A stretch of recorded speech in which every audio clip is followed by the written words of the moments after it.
Kumustang magandang hapon sa ating lahat mga ka-farmers, mga ka-viewers from Luzon, Visayas at Mindanao. So welcome back sa ating panibagong video, panibagong kaalaman na naman dito lang po sa Ka-Amazing Farming.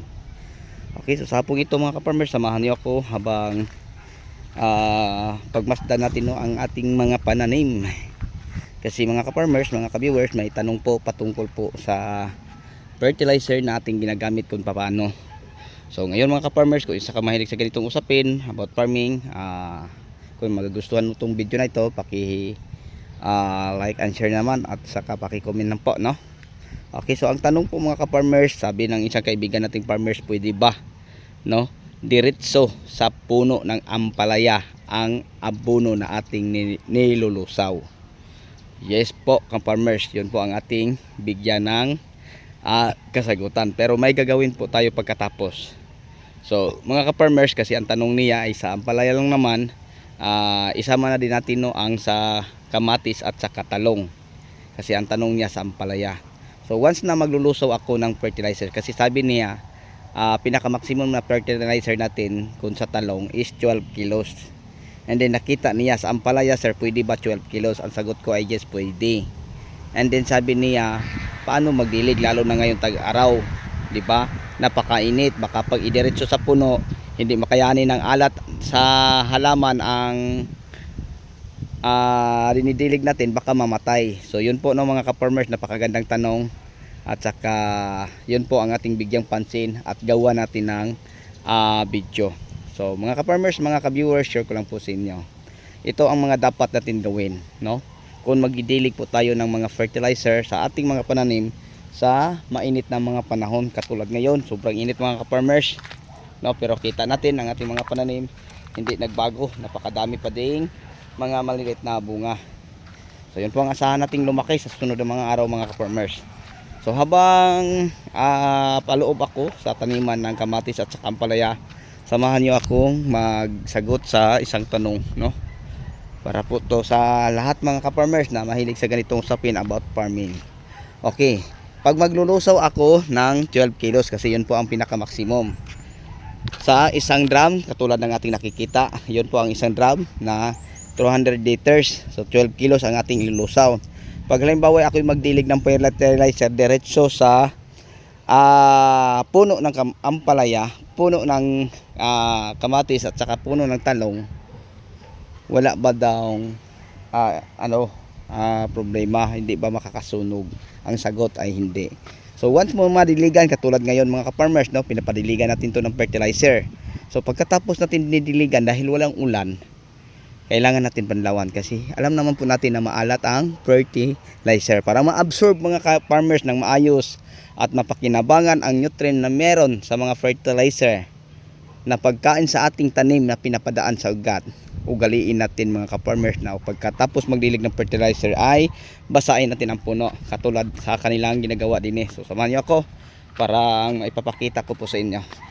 So yung talong na to mga ka-farmers, no, ay pinapadiligan natin ng fertilizer, pati ang kamatis, pati ang ampalaya. So babasahin to nila hanggang gabi mga ka-farmers. Gaano po ba karami, no, ang ididilig o ibabasa o iabanlaw? So magdepende mga ka-farmers, pwede 2 litro o 1 litro, pwede na, basta maalis lang ang alat sa puno, no? So yun lang mga ka-farmers. So tingnan nyo mga ka-farmers ang aming ginagawa ngayon. So ito, pinapadiligan po ito ng fertilizer. Ayan, nilipat na nila. O ayan, pinapadaan ng tubig sa gitna. So kita nyo mga ka-farmers, no? Sobrang init ngayon, no? Sobrang init. Yan. So ito mga ka-farmers, tapos na po itong nadidiligan ng fertilizer. Pagkatapos sa fertilizer ay binabasa natin lahat ng bed. So pinapadaan sa gitna. Ganito ang ginagawa mga ka-farmers, oh. Yan, parang putik na. Yan. Kita niya kung paano mga ka-farmers, oh. Ganito lang mga ka-farmers, no? So ang fertilizer na ating nilulusaw, pwede siya diretso sa puno, katulad nito, ang may butas sa puno lang. Ang iba, no, kasi kanya-kanya yung diskarte, binubutasan nilang mulching at doon nila hinuhulog, no, ang mga granule, no, yung hindi nililusaw.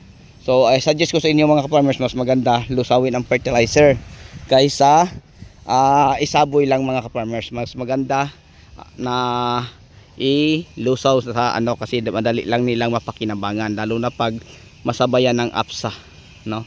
So ngayon mga ka-farmers, nabanggit natin ang APSA.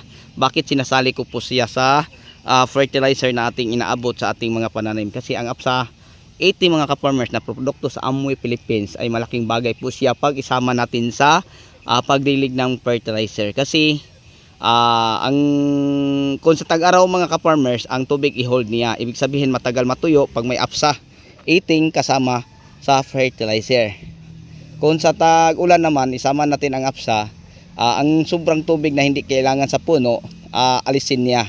Halimbawa sa puno ng talong, sa puno ng kamatis, or sa puno ng ampalaya, yung palaging babad.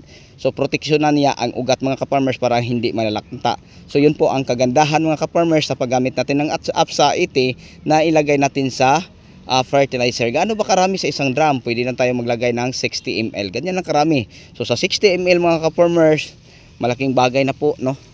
At matulungan ang ating halaman. Kasi i-hold niya ang tubig mga ka-farmers parang matagal matuyo kahit mainit pa man. Katulad dito mga ka-farmers, binabasa ang buong vade. So ang sa puno kasi may APSA, matagal na din siyang matuyo. So yun po ang technique at discarte natin mga ka-farmers sa paggamit natin ng mga fertilizer.